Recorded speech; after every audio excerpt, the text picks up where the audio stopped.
Hora Pupov s nadmorskou výškou 1095 metrov je najvyšším bodom Kysuckej vrchoviny. A práve tu pod vrchom Pupov v osade u Jánošov sa narodil legendárny Juraj Jánošík. Terchovčania sú na najslávnejšieho rodáka veľmi hrdí, rovnako sú však hrdí aj na svoju terchovskú muziku.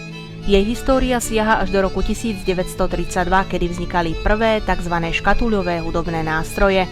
Tieto si podľa ústne odovzdávanej tradície zvykli vyrábať terchovci dočasne vycestovaní za sezónnymi prácami.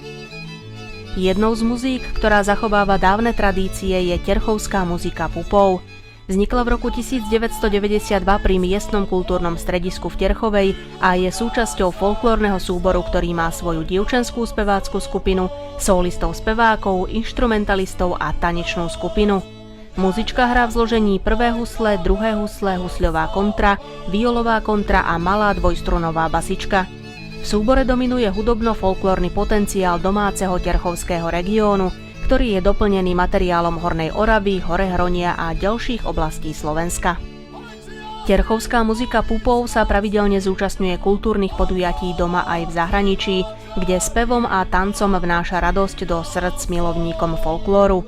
Živým vystúpením však činnosť muziky nekončí.